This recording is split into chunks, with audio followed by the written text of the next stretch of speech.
영향력을 끼치는 합법적인 권위자라 그렇게 말씀을 드렸고요.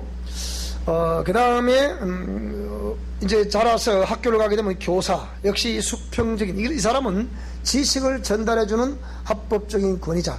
이 사람으로부터 어떤 지식을 공급받냐에 따라서 어찌 보면 평생에 우리는 이 가르쳐준 지식을 따라 그런 삶을 살아갈 수밖에 없는 그런 이렇게 사람이 될 수도 있겠습니다. 자, 그 다음에 이제 학교를 졸업하고 직장을 취직하게 되면 직장 상사가 나에게 이렇게 직간접적으로 이제 영향력을 행사하게 되죠. 실제 우리가 직장에서 상처받는 사람들로 인해서 가벌 관계라거나 이런 것들을 통해 가지고 또 자존심을 상하게 만드는 일들로 인해서 뭐 어떤 사람들은 삶을 이렇게 스스로 내려놓는 그런 사람들도 있고 하죠. 그것이 조직 관계 속에서 합법적으로 영향력을 끼치는 권위자. 자, 그 다음에 교회에서는 이 종교 지도자, 여러분의 종교 지도자가 또 이렇게 신앙관계 속에서 합법적으로 영향력을 끼치는 이 모든 것은 사실상 전부 최종 권위자라고 말할 수 있는 하나님께로부터 권위 위임을 받은 위임 권위자 이렇게 말씀드릴 수 있는데요. 그 중에 가장 우리에게 제가 이 오늘 논문을 이제 그 책으로 출간하기 위해서 오늘 논문 교정을 논문 교정이 말이 좀 무슨인데 논문을 다시 살펴보았어요. 쭉 오늘 마지막으로 살펴보았는데 오늘 저녁 작업이 끝나면 이제 하여튼 다음 주 중으로 이제 인쇄소에다 다시 맡겨서 이제 논문이 이제 책으로 나올 건데요. 그래서 거기서는 제가 볼 때는 이 부모님이라는 이분이 내 일생에 어떤 영향력을 끼칠까 했을 때 약 그건 80% 정도 이렇게 써놨는데 제가 볼 때는 이게 사실 영적 유전자를 우리가 복제해서 태어나는 상황이라는 건 사실은 그 100%라고 봐야 되죠. 100% 영향력을 끼치는 사람이 봐야 되죠. 근데 이런 그러니까 최초의 권위자인 아버지, 특히 아버지 그리고 어머니 이 두 권위자는 뗄래야 뗄 수 없는 그런 관계잖아요. 그래서 하나님께서 권위를 위임해 주신 합법적인 권위 중에 가장 강력한 그러니까 영향력을 행사하는 분이 누구냐? 아버지 어머니입니다. 그래서 이 아버지 어머니의 일반적인 유전자도 우리가 하여튼 성격이나 골격이나 이런 모든 것들 전부 다 신체적 특징도 마찬가지로 다 유전을 받게 되죠. 그리고 그것이 이제 유전자 복제가 된 RNA로 복제가 된 상황에서 그대로 이게 전수가 되죠. 그러니까 그래서 이런 그 일반적인 유전자 또 그 이면에는 영적 유전자도 아울러 우리가 가지고 태어난다고 보면 거의 100% 근본적인 영향력의 100%는 어머니 아버지에게로부터 영향력이 있다. 자, 여기에서 이런 어머니 아버지에 대한 이미지가 나에게 어떻게 그려져 있냐에 따라서 여러분 이것이 여기 말하고 있는 종교 지도자, 국가 지도자, 종교 지도자, 직장 상사, 그리고 교사, 또 내지는 또 이렇게 또 올라오면 이렇게 아까 이게 남편이랬죠. 이런 모든 영역에서 또 내지는 아내 이런 영역에서 계속 우리에게 연속적으로 영향력을 끼치고 있다라고 말하는 것이 심리학에서 말하는 이제 합법적인 그런 권위자이기도 하고 또 우리가 그러니까 영적인 측면에서 보아서도 이것이 합법적인 이 권위자다 이렇게 이제 볼 수가 있겠고요. 자, 그 다음엔 그럼 이 최초의 권위자 아버지의 유형을 살펴보겠습니다. 이거는 심리학에서도 다 나와 있는 그런 내용인데요. 자, 최초의 권위자인 나의 아버지 또 내지는 나의 어머니 어떤 집안에 가보면 어머니가 실제 이 권위자의 행세를 하는 분들이 있어요. 또 어떤 집에는 또 아버지가 대체적으로 아버지가 이 권위자로서 최종적인 권위자로서 사실 영향력을 행사하게 되는데요. 자, 우리에게 말하고 있는 나의 아버지 그 최초의 권위자 아버지의 유형이 어떤 유형이냐 제7강이 되겠는데요. 그 아버지는 자랑스러운 아버지였다. 지금 그러니까 그 차일드자라고 부르는 어린 아이의 자 성장 과정에 그 모든 것이 정보가 입력되어 있는 차일드자. 보통 우리가 어머니 자궁에 이렇게 그러니까 착상이 된 이 생명체는 그러니까 착상된 이래 6주 이내의 모든 태아는 외부에서 들어오는 모든 정보, 어떤 정보든지 외부에서 들어오는 모든 정보를 100% 여과 없이 그대로 받아들인다고 합니다. 그것이 사실 굉장한 영향력을 행사하게 되는데요. 보통 3세 이하, 6주 이내, 당연하거니와 3세 이내에 사람마다 다 학자들마다 그 견해가 다른데요. 이 아이들은 그러니까 우리가 보통 심리학에서는 예를 들면 무의식이라 부르는 비의식. 그러니까 의식은 의식인데, 그러니까 그 수면 아래에 있는 내면에 있는 의식이 이걸 잘 알 수가 없다는 거예요. 그러니까 우리 빙산 바다 위에 떠 있는 빙산을 보면 빙산의 위에 바다 이렇게 요마 조각밖에 보이지 않지만 이 밑에 실내 어마어마한 이게 얼음 조각이 또 있다. 이 밑에 있단 말이에요. 요게 약 90%라는 거예요. 심리학에서 말하는 거죠. 그리고 바다 수면에 떠 있는 이 조각 요것이 10분의 1이라는 거예요. 그러면 90%는 우리는 무의식 속에 그 모든 정보들을 저장하고 있다는 거죠. 그러니까 어머니 아버지로부터 유전된 그 모든 정보를 다 저장하고 있다는 거예요. 그러니까 보통 3살 이내의 것들은 기억을 할 수가 없다. 근데 어떤 사람은 기억하는 사람은 있습니다 보니까. 어쨌든 6주 이내의 대화가 외부로부터 들어오는 모든 정보를 그대로 100% 흡수한다는 것은 100% 모든 학자들이 다 이렇게 이제 말하고 있는 그런 내용인데요. 자, 그럼 우리가 지금 이렇게 해서 차일드 자라 부르는 어린아이 때 그러니까 성장 과정 속에 그 아버지의 역할, 어머니의 역할에 의해서 어찌 보면 거기 형성된 우리의 어떤 성격이라 한다거나 행동체계라 한다거나 이것이 죽을 때까지 이어지고 있다는 거예요. 이 묘한 거예요. 분명히 어머니를 닮았어요. 그 틀림없어요. 거기서 태어났으니까 아버지랑 어머니 닮았지 않겠습니까? 저는 제가 제 아버지의 유형을 좀 많이 닮은 것 같아요. 어머니의 유형도, 그러니까 퍼센테이지를 따지자면 약간 60대 한 40 정도? 그런 것 같아요. 그래서 대체적으로 아버지를 좀 닮은 그런 형인데요. 그래서 이런 성장 과정 속에 그 아버지 역할에 의해서 거진 대부분 우리가 이제 성격 형성이 되어서 그것을 자신도 모르게 성장하면서 그런 관점으로 바라보고 그렇게 행동을 한다는 거예요. 그래서 어머니 아버지의 말과 행동은 자녀들의 말없는 교과서, 평생의 영향력을 끼치는 교과서라, 이렇게 보면 되겠습니다. 자, 그래서 그 아버지가 어떤 아버지, 자랑스러운 아버지. 내가 이제 이 강의를 다시 이게 하면서 좀 이제 이 내용을 먼저 보고 쭉 보면서 다시 한번 생각해 본 거예요. 그러니까 어덜트 자라 부르는 이 성인이 된 지금의 우리의 자아가, 잘 보세요. 지금의 우리의 자아를 갖고 자꾸 그 지난 날을 지금 관점으로 보고 이렇게 판단하고 이렇다 저렇다. 그러니까 이거는 내가 성인 내 입장 볼 때 이건 참 창피스러운 것이다, 이 부끄러운 것이다, 이걸 감추려는 심리가 강하다는 거예요. 그래서 보통 심리적으로는 이렇게 부끄럽고 창피스러운 그런 것들은 보통 감춰요. 감추기 때문에 치유가 안 된다는 거예요. 왜? 그게 부끄러운 것이기 때문에, 창피스러운 것이기 때문에. 그 제가 우리 저쪽에 있을 때 한참 그 치유를 할 때인데, 저 남해에서 오신 장로님 한 분이 아내가 막 치유를 받다 보니까 이거 굉장한 성장 과정을 보니까 아버지가 일찍 돌아가시고, 그래서 굉장히 고생을 하는 그런 모습. 그렇기 때문에 그 할머니가 그 집 가장의 역할을 하는 거예요. 할머니가 얼마나 고생했겠어요. 그러니까 자기는 항상, 그러니까 엄마는 매일 고생을 하니까 잘 볼 수 없지만 매일 일을 해야 되니까. 근데 늘 지금 누가 맞아주냐? 할머니가 맞아주는 거예요. 그래서 늘 오면 문 열고 딱 들어오면 엄마 하는 게 아니고, 엄마 지금 어디 가 있어? 항상 들판에 가 있어요. 누구를 부르겠어요? 딱 문 열면 할머니 하고 부르는 거예요.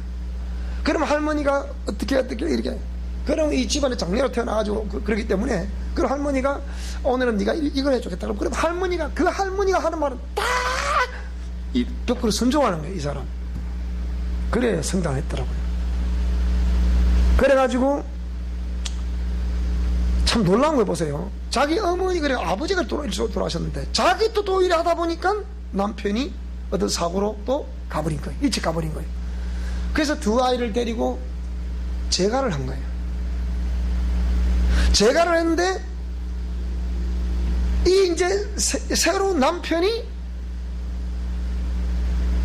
자기 아이들 아니잖아요. 그런데 그래도 이제 참 아빠로서 역할을 그래도 해주는 건 감사한 일인데, 그러니까 이 아들이 보니까 아빠가 아니야. 그러니까 좀 어린애니까 좀 막 고집을 부렸겠지. 그 아이를 엄마 분 앞에 두드려 패는 거야. 아내분 앞에서 막 그러니까 말을 하지 왜 때리세요? 그거 다 발라가지고 아니 목을 받더라고. 그러니까 이 엄마가 뭘 느끼겠어? 그러니까 살인의 위협을 느끼는 거죠. 자, 그래서 그런 걸 라이프스럽고 그냥 막 대성통을 우는 거예요. 그래서 치유를 받고 나면 그 부정의 에너지가 많이 감소가 되죠. 자, 그러면 이런 케이스를 보게 되면 누가 봐도 참 창피스럽겠다 그런 생각이 들죠, 그죠? 근데 그런 걸 탁 극복하고 딱 견디고 이걸 이겨내고, 그래서 그 껍데기를 벗게 된 거죠. 자꾸 벗게 된 거죠. 그래서 보니까 요 최근에 소식을 들어보니까 이제 그 딸이 시집을 가서 아기를 낳고 참 행복하게 잘 산다, 그렇게 이렇게 소식을 제가 들었어요. 그러니까 이런 내 아버지가 어떤 아버지의 유행이냐, 이게 굉장히 중요한 거죠. 그러니까 왜 거짓, 그러니까 이 유전적인 요인에서는 100% 유전이 되는 거니까, 그러면 100%라고 봐야 되는데, 이것이 이제 그러니까 학자들의 견해를 따라서 어떤 사람은 50%가 유전돼 내려온다. 그래서 50%는 선천적인 요인이고 50%는 후천적인 요인이다. 아니다. 거진 이렇게 거의 100% 이렇게 내려온 것이고 왕년 요인은 없다. 이런 학설도 많이 있고 하는데요. 어쨌든 이런 여러 가지 학설이 있죠. 어쨌든 간에 윗대로부터 내려오면 틀림없다. 그죠? 자, 그래서 자랑스러운 아버지. 자, 많은 그리스도인들에게 자신의 어린 시절 집안 환경을 물으면 좋은 환경에서 자랐다거나 아버지의 따스한 사랑을 많이 받았었고 사랑한다는 말을 많이 듣고 자랐다고 생각합니다. 저는 지나고 이제 가만히 다시 추적을 해보니까 다 우리들 시대는 그렇잖아요. 부모님이 좀 깨어있는 부모님은 아닌 것 같으면 자식들을 그렇게 아주 청지하고 매일 불러다가 이렇게 다정다감하게 얘기해주고 그런 게 거의 없잖아요. 양반 가문일수록 더욱더 그런 게 없습니다. 그래서 이렇게 해서 제가 가만히 보니까 우리 아버지는 말로서 사랑한다고 말한 적 제가 들어본 적이 없는 것 같아요. 말로서. 그런데 가만히 또 정리를 해보니까 말로서는 직접적으로 아들아 사랑한다, 호수가 사랑한다 이렇게 얘기하지 않으셨는데, 근데 삶에서 아버지가 제게 보여주시는 어떤 그 행동이라고 해야 되겠습니까? 이런 걸 보면 지나는 거 보니까 어덜트자, 지금 이제 성인된 장안을 가지고 다시 한 번 더 내 아버지를 봤을 때 아버지는 상당히 기울어버린 가세를 이렇게 일으켜 세우기 위해서 당신이 막 혼신을 다해서 이제 전심전력을 다해서 이 가문을 이렇게 세우기 위해서 애를 쓰시고 힘쓰시는데, 그렇게 표현할 수 있는 그 계기는 많이 없었지만 그런데 행동으로 이렇게 보여주신 게 많더라고요. 보니까 내가 정리를 해보니까. 그래서 그런 거 보면서 또 이제 제가 생각했던 우리 아버지는 이렇게 볼 때, 저번에 여기 왔던 우리 친구가 그 얘기를 하는 거예요. 이 친구가 저에 대해서 우리 교회를 그때 나오기 전에 저에 대해서 굉장히 알아본 거예요. 우리 이모부님이 이분의 당숙이에요. 우리 친구 당숙이에요. 그러니까 아이, 당수님이 거기에, 호석이 제 친구인데, 원래 어디 살았습니까? 그러니까, 원래, 우리 학원사에 와시려 보겠는데, 가불에 넘어가기 전에, 샘땀이라는 동네가 있었어요. 거기가 우리 원래 고향이에요. 지금 우리 여기 나가면, 사천으로 가는 지방도 도로, 다리가 있는 거기, 가기 전에, 오른쪽, 거기가 옛날에 그 밑에 가면 깊은 샘이 있어요. 그 샘은 1년 내내 샘이 마르질 않아요. 그래서 우리 유수리 일대 모든 사람들이 옛날에 거기 가서 물이 다 떨어지는데 여기는 물이 안 떨어지는 거예요. 그래서 샘땀, 샘이 있는 동네란 말이죠.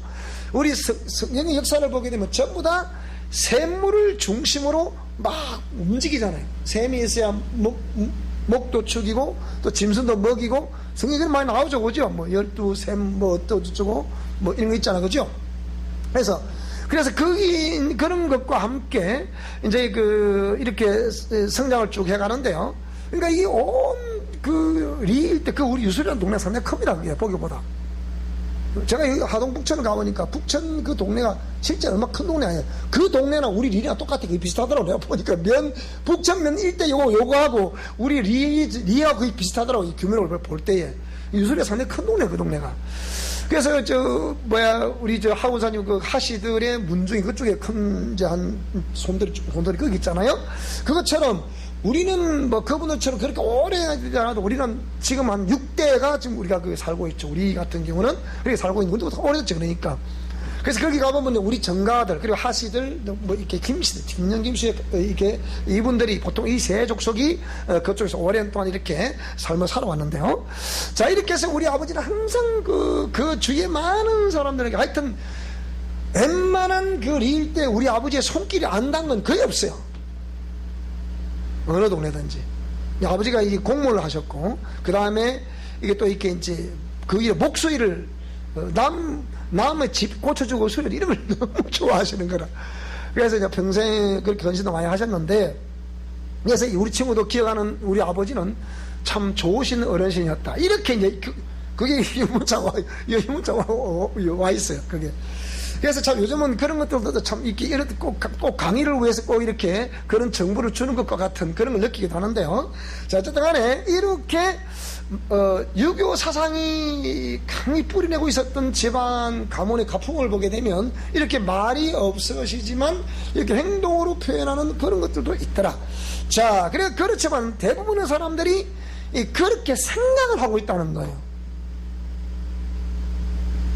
지금 이 성인이 된 지금에 완전히 이게 수치가 뭔지 알고 창피한 것이 뭔지 알고 고통이 뭔지 알고 고난이 뭔지 알고 낮은 자녀가 뭔지 알고 다 이거 대외적으로 내적으로 이 모든 아는 입장에 봐서 우리 가문이 이런 가문이었으면 하고 공식적으로 이렇게 이런 가문이었음을 회개합니다. 이런 가문이었음을 주 앞에 고백드리고 정말 다시 한번 주 앞에 건강히 원합니다. 이렇게 하는 게 쉽지 않다는 거예요. 그래서 이 강의 뒤에 쭉 저 뒷부분에도 나옵니다만은 그래서 사람이 본능적으로 그러니까 육신 중심의 사람은 자신의 가문의 부끄러움이라거나 나의 부끄러움을 자꾸 감추려고 한다는 거예요. 감추려고 하고 정말 과거에 화려했던 우리 집안의 우리 가문의 어떤 정말 기억에 늘 감사할 수 있는 그런 내용들을 항상 기억을 하고 싶어 한다는 거예요. 그걸 그리워하고 그쪽으로 돌아가는 심리가 타분하다는 거예요. 그걸 뭐라고 그래요? 그래서 좋았던 그 시절에 그 행동을 하려고 하고 그 말을 하려고 하는 거예요. 근데 실제 지금은 어떤 상황이라고요? 지금은 그와 정반대의 상황이 내 삶에서 펼쳐지고 있는데 이게 수치고 이게 창피고 이게 아픔이고 이게 슬픔이고 이게 어찌 보면 인생 실패를 할 수 있는 것이기 때문에 이런 것은 감춘다는 거예요. 감추고 과거에 화려한 그것을 다시 이렇게 실제는 지금 완전히 고난인데 그 과거에 화려했던 그 옷을 딱 입고 화려함을 이렇게 나타내려고 한다는 거예요. 이게 뭐냐?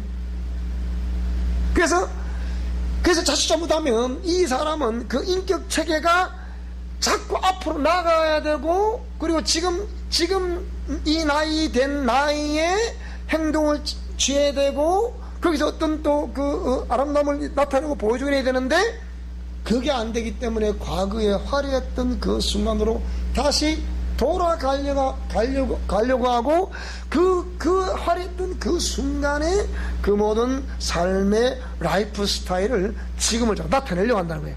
그러니까 껍데기랑 뒤집어 쓰고 있는 거죠. 이것을 뭐라고 그러냐? 퇴행이라고 해요. 퇴행. 그러니까 항상 과거에 그 화려했던 그날의 그 기억 속에 머물러 있기 때문에 미래로 갈 수가 없다는 거예요. 심리학적으로 그걸 퇴행이라고. 자, 그래서 이 자랑스러운 아버지, 그러나 그들에게, 자 보세요, 그 아버지로부터 사랑한다는 말들과 내게, 그 아버지가 내게 사랑한다는 말을 들어본 적이 있습니까? 라고 물어보면 갑자기 없는 것 같거든요. 그러니까 말을 못한다는 거예요. 침묵을 하거나 아니요, 이렇게 대답을 한다는 거예요. 그래서 대개 7세 이전의 상태로 돌아가려는 이 뭐라고 이게요? 이게 바로 퇴행의 효과라는 거예요. 퇴행의 효과. 이게 나쁜 기억은 지워버리고 좋은 기억만 남기려는 이 정후군, 이걸 이제 무드셀라 정후군이라고 그러는데요. 이 정후군 때문이다. 그러면 긍정적인 면이, 자, 현재에 나타나고 있는 현상을 봤을 때 그런 긍정적인 면을 자꾸 이렇게 우리가 기억하고 싶다 그랬잖아요. 그죠? 실제 지금 삶은, 잘 들어보세요. 실제 지금 삶은 굉장히 고통이에요. 굉장히 어려운 상황이에요. 힘든 상황이에요. 그런데 그거 퇴행의 효과에 의해서, 무드셀라 증후군에 의해서 이 긍정적인 면을 자꾸 이렇게 하나를 가리고 뭘 하나 가리고 나타내려고 한다는 거죠. 그것이 뭡니까? 메사의 적극성. 이것이 뭡니까? 물론 카메라가 뒤집어 쓰고 있기 때문에 메사의 적극성, 이런 것들도 어찌보면 긍정적 면이라는 거예요. 그 다음에 원만한 대인관계, 이것도 적극성에 의해서 나타나는 재현상이라는 거죠. 그 다음에 항상 자신감 충만이라 자신의 생애는 안 될 것이 없다고 생각하는 거예요, 이 사람들은. 그래서 봤죠, 그죠? 그 사람이 가면 무조건 긍정적인 마인드야. 그런 거죠. 그 다음에 따스함의 교류. 이 가정적이다. 여러분, 일단은 긍정적인 면은 나쁜 건 아니잖아, 그죠? 근데 그 긍정적인 면이 어떤 심리 상태에 의해서 나오느냐, 이게 중요한 거란 말이에요. 그러니까 아버지가 나에게 어떤 이미지를 심어 주었고 어떤 모습을 보여줬냐에 따라서 지금 내가 하고 있는, 말하고 행동하는 체계를 분석을 해볼 때 이런 긍정적인 면을 나타내고 있는 사람들은 아버지가 그에게 그런 긍정적인 효과를 심어준 거라, 내지는 보여준 거라. 그러니까 그런 좋은 이미지가 있으니까 그대로 행동하겠죠, 그죠? 여러분, 오늘 저와 여러분도 이런 긍정적인 면은, 어머니, 아버지의 긍정적인 면은 살릴 수 있기를 바랍니다. 살려야 되거든요. 그것이 우리가 삶을 살아가는데 그런 긍정적인 마인드, 긍정적인 액션, 이런 것들은요 굉장히 중요합니다. 성경 말씀에 의하면 네 믿은 대로 될지어다, 이랬잖아요. 그게 중요하죠. 그 다음에 부정적인 면, 이 지금 현재 나타나고 있는 재현상을 볼 때 그런 부정적인 면이 이런 나타나고 있다. 자, 상황과 환경과 어떤 현상, 또 대인관계의 충돌, 이런 것들을 예사로이 여기거나 사사로이 여긴다, 이 말이에요. 여러분, 이거 깊이 생각해 보셔야 되는 거예요. 이게 나는 왜 대인관계에서 항상 이렇게 충돌이 일어날까? 동일한 감정과 동일한 어떤 그런 그 상황, 이슈, 사건, 이런 게 등장을 하게 되면 자신도 모르게 동일한 행동이 또 나오는 거예요. 참 이게 묘한 거죠. 아까 그 최초의 권위자가 누구냐에 따라서 그렇게 그 최초의 권위자, 아버지, 어머니로부터 전이되어 내려온 그런 요인들은 그걸 제거하지 않으면, 부정적인 면을 제거하지 않으면 또 이렇게 또 교사나 또 만나는 남편, 또 아내, 또 내지는 직장 상사, 뭐 종교 지도자, 국가 지도자, 이런 사람들로부터 이 내려오는 압박, 어떤 그런 것들 주는 상처, 또 일으키는 분노, 상한 감정, 이런 것들을 그대로 당할 수밖에 없는. 제가 가만히 보니까 그런 걸, 이제 우리 가문을 제가 분석을 해볼 때, 그런 게 있어요. 우리 가문이 그런 게 좀 있더라고요. 그러니까 이게 이제, 그러니까 불교의 영향력이다. 이렇게 볼 수 있는 거예요. 그게 뭐냐면, 일단 그 미신의, 그러니까 우상숭배와 또 무당의 어떤 부정적인 영향력을 받았던 이 집안의 자, 무당은 절대로 지가 신이잖아요, 그게. 그러니까 이 신은 보세요.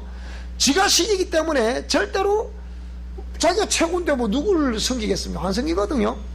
그러니까 우리 할머니가 절을 지어서 누구에 바쳤냐? 무당이가 바친 거예요. 그 무당이 그 절, 지금도 그 학사남이라는 그 절에 가보면 그 손자가 지금 주지가 돼 있어요. 그런 걸 제가 보면, 그러니까 우리 가문에 눈에 보이지 않지만 이 권위자에게 자꾸 반항을. 이렇게 잘 들으셔야 됩니다, 이거. 이 중요합니다, 이거. 왜 내 아이가 내게 반항을 할까? 그거는 불교의 영향력이에요. 우상숭 영향력입니다, 그게. 우상숭의 영향력 내지는 무당력의 영향력이에요, 그게. 근데 내가 자꾸 내게 반항을 하는 거예요, 이게. 그러니까 우리 가문을 볼 때, 제가 형님 두 분 돌아가시고 한 분 살아계시고, 큰 형님이 살아계시는데, 제가 지금 우리 그 형님들하고 어릴 적부터 저희 형님하고는 나이가 10살 차이 나니까, 큰 형님하고 차이 나니까, 대화해본 것도 별로 없고, 또 이혼 나이 차이 나니까. 그런데, 한 번도 따스한 대화를 해본 적이 없어요. 왜 대화 본 적? 나이 차도 나거니와, 그리고, 제가 이제 성인이 되고, 결혼을 하고, 가정을 가지고, 가장으로서 또 목사로서의 그러니까 성인된 입장에서 이런 자아를 가지고 다시 쳐다보니까 너무 우리의 형님 대분들이 우리 아버지가 계실 때는 안 그랬는데 아버지가 안 계시니까 이 권위자를 완전히 떡 주무르시더라고 이렇게 도전을 하는 거죠. 아버지가 계실 때는 아버지의 권위 때문에 뭐냐 항상 그러니까 말을 안 듣는 거예요. 그러니까 말을 안 듣는 그게 도전이에요, 여러분. 그리고 제가 그래, 내도 우리 웃으면서 말하지만은, 그러니까 우리 매형이 한 번씩 속에 들었잖아요. 왜 처남은 자꾸 안 좋은 얘기를 하고 그래? 그런 얘기 왜 하나? 그 제가 웃으면서 그러니까 이러하기 때문에 이러한 요소들이 우리 가운데 어떤 현상적으로 나타난다는 거거든요. 그럼 다시 그걸 우리 후손들에 올려주면 안 되잖아요. 무슨 말씀이 됩니까? 그러니까 그때는 이렇게 예를 들면 우리가 부모님들이 그렇게 해서 힘써 돈을 벌어서 공부를 시켜서 나이가 70 중반 되신 분들 이런 분들이 그 시절에 다 고등학교 이상 나와서 부모님 노력하신 겁니다. 네? 노력하신 거라니까요. 그런데 우리 형님들 이 반응을 보니까 내가 그랬잖아요. 우리 큰형님 항상 그래요. 대한민국에 산은 안 가본 산이 없어요. 지리산 천왕봉을 100몇십 번 가봤다잖아요. 140번이라든가 하여튼 참 100몇십 번. 저는 천왕봉은 산 30번 갔습니까? 그리 못 가봤어요. 그것도 청년대고 수리를 갔다 가봤거든요. 그러면 이게 그걸 어떻게 알았냐? 나 그럴 때 우리 형님이 신기하더라고. 왜 신기하냐? 우리 아버지가 이게 돈을 버시기 위해서 때로는 전라도로, 때로는 경상도로, 때로는 충청도로, 때로는 서울로 막 이렇게 가시는데, 그러니까 또 우리 아버지도 막 그런 것도 이렇게 또 여행을 다니는 것도 좋아하시니까 또 일하다 쉬는 날에는 막 이렇게 또 그 주위에 관광지로 막 여행을 다니고 이러셨어요. 가면 거기 가니까 어떻더라 가면 우리 형님이 딱 나서는 거예요. 아버지 거기 가면 여보 어떤 이런 산이 있는데요. 산에 가면 무슨 절이 있고요. 뭐가 있고요. 쫙 브리핑을 하는 거예요. 그 내가 그럴 때 우리 형님은 어느 도로 제주도 가면 제주도 한라산 가면 뭐가 어떠고 저쩌고 막 완전히 가이드를 하는 거예요. 우리 아버지한테. 그러니까 우리 아버지가 쳐다봐 이렇게.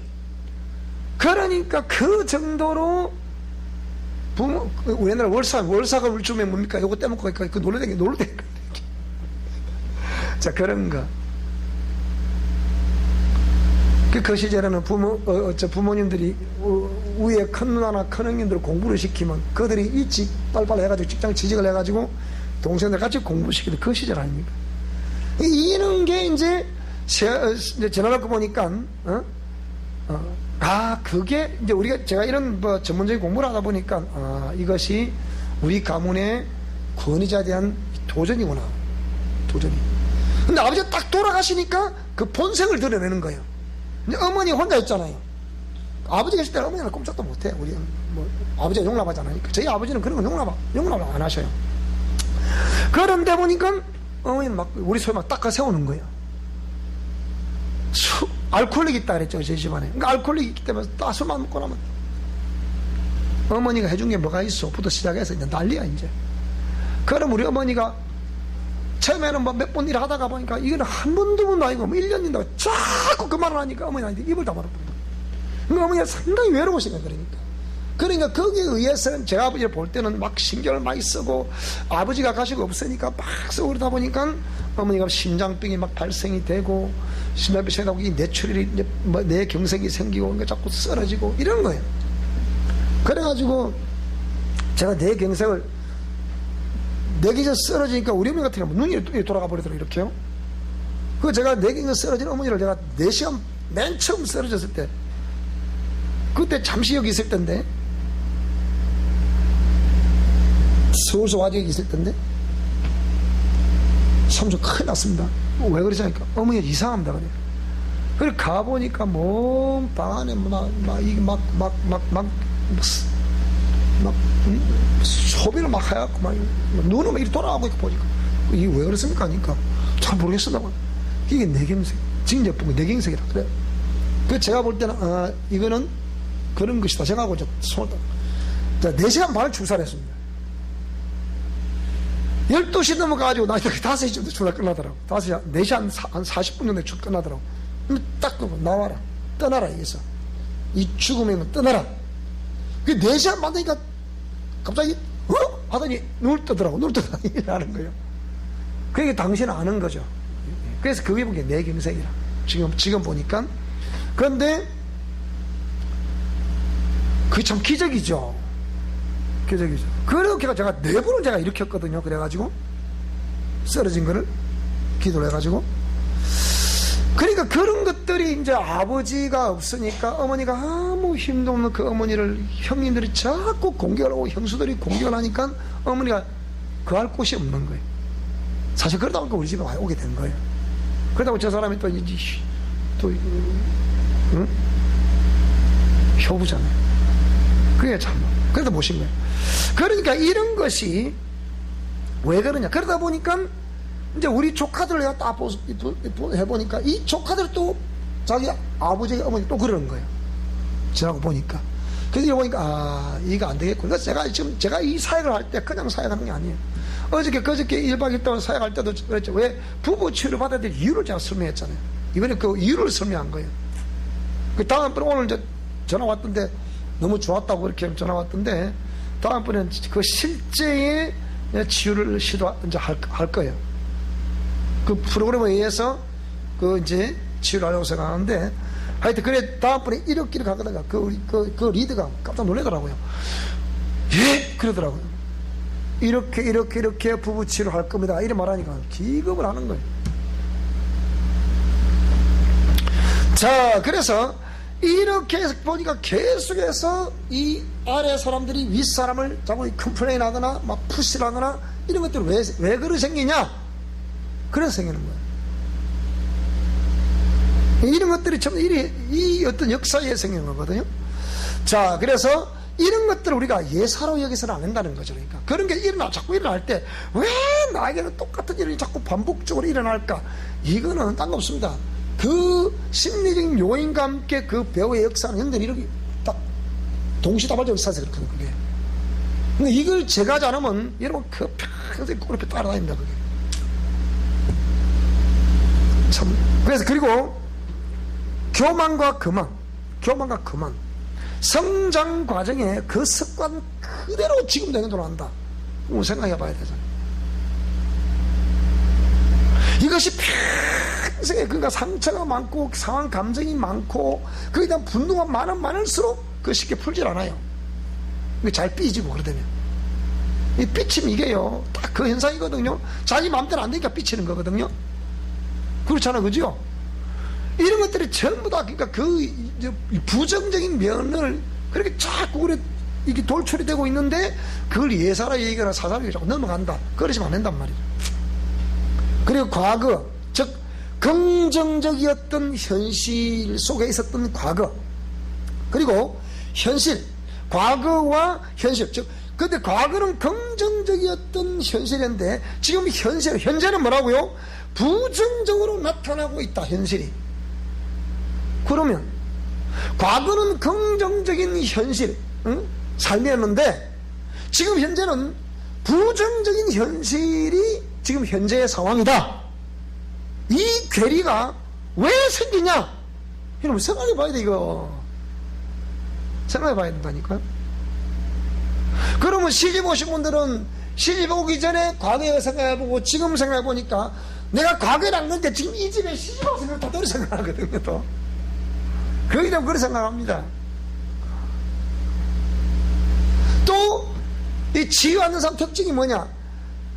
아니 내가 당신하고 결혼하기 전에 내가 그래도 내가 남대로 열심히 하고 다 했는데 지금 내가 결혼한 이후에 내가 뭐가 더 되는 게 없다, 이렇게 생각한다고요. 그러면 이 가정은 싸움밖에 더 하겠습니까? 과거의 긍정적인 우리 가문, 현재는 나타난 현재 삶의 우리 그 현실에서 부정적으로 이게 괴리 속에 나타나고 이 현상, 이 현상은 그러니까 과거의 긍정과 지금 현재 부정의 이 괴리, 이거 왜 어떻게 해결할 건데? 이 생각해 봐야 되잖아요. 이게 여러분 제가 이것을 30년 동안 제가 연구받다 했을 때 그냥 한 거 아니잖아요. 그러니까 이렇게 조련을 할 수 있다. 이 조련, 이게 이러면 쉬운 게 아니거든요. 어찌 보면 제 말 한마디에 이 사람들 그대로 따라 하잖아요. 이렇게요. 간장 다 들어보십시오. 제가 무슨 그 사람들에게 어떻게 이래라 저래라 그 학교 강의할 때만 하지 실제로 그에 자기들 전화를 하지 않는 한 제가 할 수 없는 거거든요. 그런데 그들이 영성 실천 원리를 따라서 영적 전투 원리를 따라서 한번 해보니까 그대로 삶에서 나타나더라. 다 얘기하잖아, 보세요. 근데 그걸 다 얘기하면서 이것이 정말 자기들도 이런 처음에는 애사로 생각했지만 한 번도 해보니까 그 역사가 있더라. 그러니까 좀 더 가면 미래가 어떻게 이제 우리가 펼쳐질 것인가, 그게 사뭇 궁금하다고 얘기해. 오늘 다 전화 오더라고요, 보니까. 그래서 자, 이런 거. 그 다음에 우상숭배의 부정적 영향력이 계속되고 있다. 우상숭배의 부정적 영향력, 여러 가지가 있죠. 여러 가지가. 또 다른 우상을 숭배하게 된다거나 가난의 지속이 이어진다거나, 또 내지는 이렇게 또 하여튼 그런 음란의 역사가 있다 한다든지, 여러 가지 질병이 담령이 있다든지, 또 분리 역사가 있다든지, 왜 자꾸 나에게 자꾸 관계를 자꾸 분리하게 만드는 그런 역사가 있을까? 이거 생각해 봐야 되거든요. 그 다음에 권위에 불복종하는 경향이 자꾸 강하게 되는 거예요. 그러니까 이 권위란 것은 위임 권위를 말합니다. 위임 권위자도 권위잖아요. 근데 여기에 자꾸 이렇게 불복종하는 경향이 자꾸 강해진다는 거예요. 그래서 이번에 오신 분들의 이제 얘기를 들어보니까 이런 그러니까 하나님의 질서를, 그러니까 그게 공의이기 때문에 그 공의를 전부 다 나름대로의, 처음에는 다 몰랐다잖아요. 자신도 모르게 그렇게 뭐가 변화되어 있는 그걸 다 발견했다잖아요. 공통적으로. 그 오늘 여기 저 뒤에 동영상이 있을 거예요. 그거 다 올리시기 바랍니다. 이거 다 해놨으니까. 그 다음에 고정관념이 너무 강하다는 거예요. 고정관념. 그럼 이 고정관념이 뭡니까? 그 부모님의 일반적인 유전자, 그리고 플러스 영적인 유전자, 그리고 플러스 세상에서 취득된 지식, 수평적인 학교에서 교사를 통했던 지식, 그거에 근거해서 우리가 삶에서 직접 부대낀 지식, 요것이 관념화되어 있는 거예요. 그게 자기의 어떤 그러니까 성격적인 특징과 함께 이게 딱 뿌리 내리는 거예요. 이게. 그래서 오늘 산에 갔다 우리 매형이 그 고정관념을 얘기를 하시는 거예요. 그래서 진솔하게 얘기를 하는 거예요. 저놈, 내가 지금 교회를 나가지만 내가 다 받아들이는 건 아니에요. 이러시는 거예요. 그렇습니다. 아마 몰라도 믿음은 들음에서라고, 들음은 그리스도의 말씀으로 말미암았다는 이 말씀이 아마 좀 탁 부딪힌 것 같아요. 내 말 와닿은 것 같아요. 그래서 제가 설명을 드렸습니다. 그 지적 동의를 하라는데, 나는 인생을 내가 70년 넘도록 살았지만 지적 동의라고 표현을 쓴 사람은 저놈이 처음이야, 이러는 거예요. 지적 동의 들어보셨어요 혹시나? 무언 강의를 통해 직접 동의를 들어보셨어요? 교수님이 어쨌든 간에 이렇게 지적 동의라는 게 처음 들어봤다. 가만히 들어보니까 저남이 그거 나에게 강요하는 거 아니야? 네. 그러면 내가 지금 가진 지식을 깡그리 무너뜨리라는 얘기 아니요? 그리고 그걸 받아들이는 게 아니요? 그게 지적 동의 아니요? 이래. 그 잘 모르시는 분이 들을 때 그게 맞아 안 맞아요? 애매해도 맞죠, 그죠? 그 맞아요. 그러니까 설교를 제대로 들은 거 안 들은 거예요. 그러니까 제대로 내가 설교를 했어요. 맞습니다. 자연 그런데 그렇게 들릴 수 있는데요. 그 실제에 들어가 보면, 그러니까 이런 걸 이제 여러분 질문하셔야 되는 거예요. 그러니까 실제에 들어가 보면 제가 설명했죠. 하나님은 인격의 신이십니다. 인격의 신은 자연은 인격자이시잖아요. 근데 하나님이 지금까지 자연이 살아오시면서 아까 말씀드린 그 가정의 가풍이라든지 또 학교의 수평적 지식이라든지 인생의 경험이라든지 이런 것들 이게 다 선지서 남아있죠, 그죠? 그 중심으로 삶을 살아왔잖아요. 물론 이게 이제 그 선지식인데 이 지식이 잘못 알고 있는 지식도 있더라고요. 그것이 뭐냐면 유교는 풍습이었다, 이렇게 또 얘기를 하는 거예요. 유교가 종교입니다, 여러분. 유교가 종교잖아요. 근데 우리 매형은 그걸 이제 풍습이라고 알고 계세요. 윗대로 풍습이다, 이렇게 알고 계시더라고요. 그래서 이렇게 선지식이 있는데요. 그러면 그 매형은 아직 한 번도 우리 기독교에 대해서 기독교에 관련된 지식을 들어본 적이 없지 않습니까? 그렇다는 거예요. 어머니가 교회를 10년 다니셨는데 그 교회는 나오지 않지만 어머니를 항상 교회에 모셔드리고 그리고 헌금도 드리고, 특별히 또 이렇게 또 보니까 연세가 있으니까 뭐 교회에서 이거 하라 저거 하라 시키지 않는데 그 어머니의 자존감이 굉장히 강하신 분이에요. 그러니까 이 아들하고 며느리가 이제 보니까 식사당번이 있는가 보대. 그래 식사당들은 음식을 또 빨리 해서 또 대접을 했다는 거예요. 그렇게. 그러니까 어머니가 해야 될 그 신앙생활 전반적인 부분을 이 아들하고 며느리가 대신 일부분 해준 거예요. 그렇게.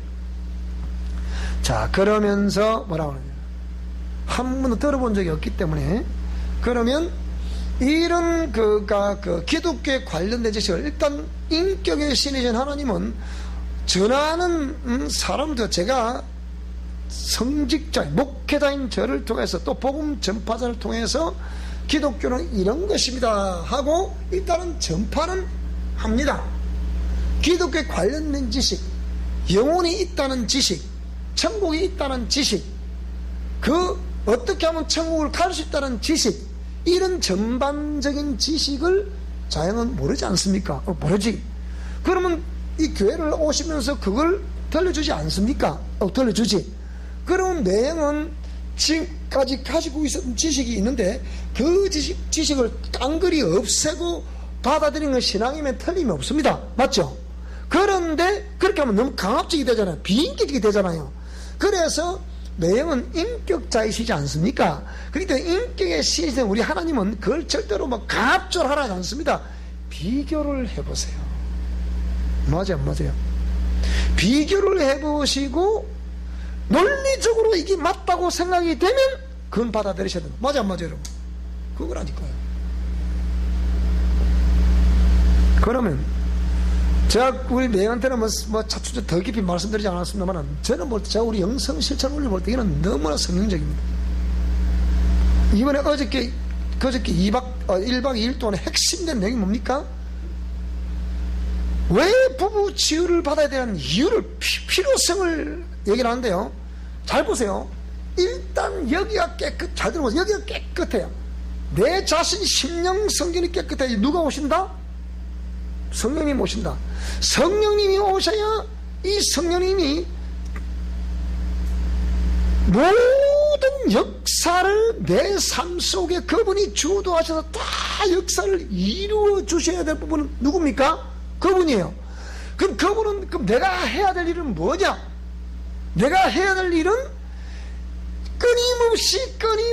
끊임없이 내 심령 성전을 하나님의 공의의 말씀에 의해서 정결케 하는 그 일을 내가 계속 해야 되는 거예요. 무슨 말씀이 되십니까? 그러면 그분은 계속해서 생수의 기름 부음을 불같은 성령의 임재를 계속 나에게 부어주시는 거예요. 무슨 말이 되죠? 이 부어주시는 것이 차고 넘치게 된다고. 넘치면서 이게 바깥에 드러나기 시작한다고. 이렇게. 자, 이렇게 되면 부부 관계 속에서 상대방을 교정하려고 하지 말고 나 스스로가 먼저 변화가 됩니다. 나 자신을 변화시키는 겁니다. 무슨 말이 되죠? 그죠? 아내는 절대로 남편을 변화시키려 생각하지 말고, 남편은 아내 당신이 그래 이래 하지 말고 자신 스스로 공의의 말씀에 비추어서 나 자신을 그렇게 심령선지를 깨끗게 만들어라, 이 얘기입니다. 요지는 그거예요. 자, 그렇게 하면 아내는 아내대로 변화가 되고 남편은 남편대로 변화가 되고 서로 상황의 변화가 되는데, 이 변화되는 핵심되는 키워드가 뭡니까? 그게 하나님의 공의란 말이에요. 그러면 아내도 하나님의 공의에서 변화, 남편도 하나님의 공의에서 변화. 그러면 이 변화되면 이 두 사람이 과거에는 그렇게 감정적인 격함이 있다 할 수 있지만, 이 공의 말씀에 의해서 변화, 이것이 되면, 자, 하나님 말씀에서 이게 생명이 교감이 되겠습니까? 안 되겠습니까? 교감이 되면서 이게 회복이 되는 거예요.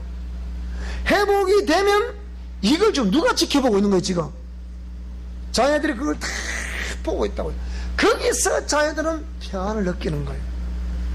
거기서 어린 자녀들은 이 자화상이 그려지는 거예요. 이미지가 그려지는 거예요.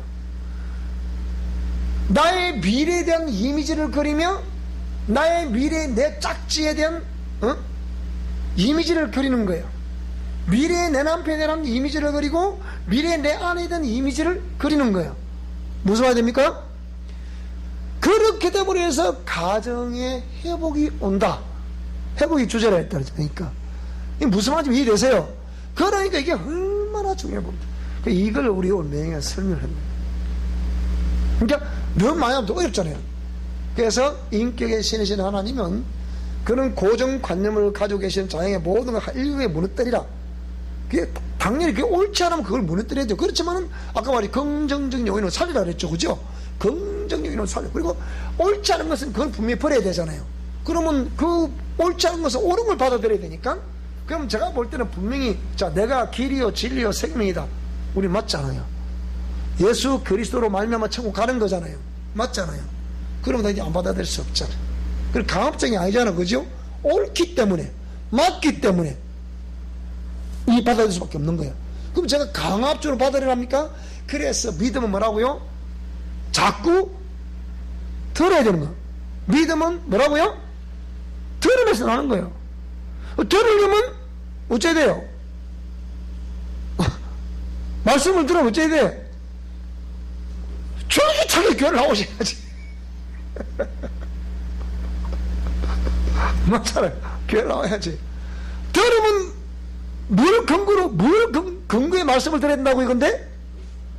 하나님의 공의 말씀에 근거를 드려야 되는 거예요. 들으면 그리스도의 말씀을 말하겠다 했잖아요. 그죠?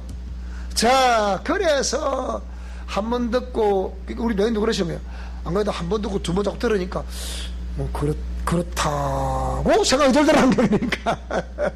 의미는 드러나는 거죠. 그러니까, 우리 속담에 그러죠. 가랑비에 옷 젖는 거 모르듯이 살포시 이렇게 젖어들고 있는 거예요. 여러분도 그렇게 젖어드시기 바랍니다. 그 젖어들라 그러면 자꾸 들으셔야 돼. 이러면 자꾸 또 듣고, 또 듣고, 또 듣고. 우리는 거의 다 해보고, 저는 원리에 의해서 자꾸 듣잖아요. 원리에. 그렇기 때문에, 여러분이 지금까지 잘 보세요. 제가 객관적으로 또 말씀드립니다. 여러분이 지금까지 나름대로 이 교회, 이런 교회에서 다 들었어요. 관념이 있어요, 없어요? 있죠. 그러면, 거기에 의해서 여러분이 어떤 문제 요인을 발견해야 되고, 그 문제 요인에 이게 해결이 안 되니까 나름대로 해결 방법을 찾다가 또 어찌다 보면 저를 만난 거예요, 지금. 그런 부분을 영적 세계를 보게 되고 경험하게 되고 그러면서 처리가 되면서 그렇구나. 그리 된 거 아닙니까? 그러면 지금 이 방법이 맞았다는 안 맞았다는 거예요. 그러면 맞다는 거예요. 그러면 과감히 동의라고 과감히 여러분 그대로 실천하셔야 됩니다. 무슨 말씀이 됩니까? 딴 생각하지 말고 지난번에 그런 거 다 우리 매일 말씀처럼 다 채우란 거요? 그 여러분 알아서 하십시오. 옳다고 생각하시면 가지고 계시고 그게 옳지 않다 생각하면 과감히 지우셔야 됩니다. 그렇죠. 일반 우리 교회들이 다 잘못된 그런 건 아니거든요. 좋은 것만 기억에 남기시고 좋지 않은 걸 과감히 버리시기 바랍니다. 맞잖아요. 그죠? 우리 교회에서도 예를 들면 부정적인 면이 있으면 그냥 지우개로 지워버리세요. 지우개로 지우면 되니까 지워버리세요. 지워버리고 좋은 것만 기억하시기 바랍니다. 무슨 말이 되죠? 그죠? 자, 그 다음에 고집, 아집이 강하다. 이거 생각해봐야 됩니다. 고집, 아집. 대한민국에 뭐 고집, 아집 없는 사람 어디 있습니까? 저는 없어요. 전부 다 죄인된 심리는요, 전부 다 고집, 아집 강할 수밖에 없어요. 은근히. 너 그러죠. 그들은 참 유해 보이는데 결정적인 고집 나온다 그러잖아요. 보니까. 그러니까 고집, 아집이 강하다. 그 다음에 자기 주장이 강하다. 경청이. 제가 어떤 나름대로 이제 오랜 우리 이런 걸 이제 사역을 하고 또 이제 연구를 하고 이렇게 경험을 하다 보니까 이런 걸 내놓는데요. 이게 내놓으니까 실제적으로 주장이 강할 수밖에 없어요. 왜? 저도 남들은 막 열심히 노력해봤잖아요. 제가 뭐 기도를 해봤습니까? 제가 무슨 금식기도를 사실 금식기도 안 해봤습니까? 뭐 산기도를 안 해봤습니까? 무슨 뭐 작정기도 안 해봤습니까? 뭐 철학기도 안 해봤습니까? 뭐 안 해본 뭐가 있습니까? 내가. 그리고 제가 말씀드렸잖아요. 뭐 이 영분별이라서 제가 영분별 그냥 하게 된 건 아니에요. 이게 내가 그랬잖아요.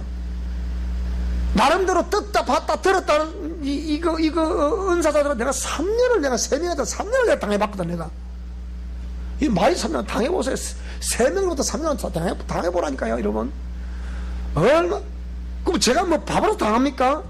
근데 한번 딱 말리기 시작하면 그대로 말려버립니다. 이게 내가 왜 이러지? 알면서도 말린다니까. 그게 희한한 거예요. 그게 그런 거. 그러니까 그래서 다시 말씀드립니다. 제가 어떤 여러분이 저보고 자기 목사님 우리 목사님 주장 굉장히 고집이 강하시잖아. 그렇게 고집이라기보다는 여기에 주장이 강하죠. 사실은 인정하는데요. 그런데 이것이 왜 제가 강하게 주장하느냐? 제가 남대로 이 영역 논문이 나오면 이랍니다. 논문 다 논문 한번 보세요. 뭐 부흥사 활동은 제가 해봤죠. 목회자 활동도 해봤죠. 뭐 개척교부터 대인과 있어봤죠. 제가 해본 거 다 해봤잖아요. 다 해봤. 진짜 이제 목사도 해본 거 다 해봤거든요. 안 해본 거 없어. 다 해봤어요. 다 해보니까 한국 교계 앞으로 이대로 가다가는 한국 교회 쓰러지겠구나. 이게 산에서 기도는 하나님 그 말씀 하시더라고요. 한국 교회보다 그때부터 부흥사 발 끊어버리고 다 끊어버린 거잖아. 전부 끊어버린 거예요. 총회고 뭐 싹 끊어버린 거죠. 그래서 그때부터 막 하다 보니 보니까 하나님과 일찍이 이제 이런 아마 이런 걸 위해서 그렇다 했다 생각해. 제가 볼 때는. 그래도 막 강의도 이 취사는 계속 해왔으니까 계속 하는데 이 딜레마가 오는 거야 이제. 문제는 뭐냐? 그렇게 한데 왜 너는 왜 안 되냐? 너는 왜 안 되냐? 그 얘기가 그러니까 나 이게 이해가 안 되는 거니까 너는 왜 그럼 회복이 안 되냐? 저게 회복이 안 되는 거예요. 다른 사람들은 와서 뭐 축사 받아서 이거 뭐 기가 좋습니다, 회복됐습니다 난리인데 전혀 저는 안 되는 거예요. 제가 한다 뭐 한다는 거예요? 삶이 회복이 안 되는 거예요. 왜 아직까지 쇠방사라고 있다는 거예요. 누가 제보 그래요? 목사님은 먹고 돈 벌자고 하시는 거 아니에요? 돈 벌자고 하시는 것 같은데요. 이번에 아들이 BMW 사가지고 저보고 아빠 서울 타고 다니세요. 그런 얘기했던데 그것도 또 배가 아픈 거예요. 목사님 돈 벌려고 하시네. 그 차가 몇 개가 가 우리 아들 차지. 나는 무슨 이 마인드가 왜 그리 들어간지 몰라. 아들 제가 사갖고 아버지 타고 다니면서 사는데 그럼 내가 그걸 BMW 내가 추구를 했습니까? 여기 저거는 제가 BMW 저건 제가 있는 게 아니라 이거 맡겼더니 거짓 이거 뭐하고 광고사 사장님 전에 만들어놨다고 저 잘라놨더라고. 그러면 제가 지극히 가난한 병이가 어떤 상황이 돼서 그 목적 제가 뭐 그걸 한 것도 아니고 하나님 주는 걸 되게 해주시는 거라. 그걸 나는 누리면 되는 기죠. 네가 짓지 않는 집을 사면 되지 뭐. 네가 사지 않는 차 내가 타면 되지 뭐. 뭐 이랬습니까? 그거 갖다 놓는 거 같다 생각하잖아요. 그런데 이게 막 이 유튜브를 통해서 막 나가니까 우리 학생들 말하니까 그 중에 시험 있는 사람 있어 보니까 목사님도 이제 물이 들었구만. 물 들었다 왜? 나 그런 사람 우리 이해가 안 돼. 뭔가 한태규 장님 그러대. 나도 저 생겼잖아요 그러더라고. 아들이 주더래 그 차 갖다가. 그거 타고 다니는 사람 보세요. 장모님, 일동이가 BMW 사주면 안 타고 다니랍니까?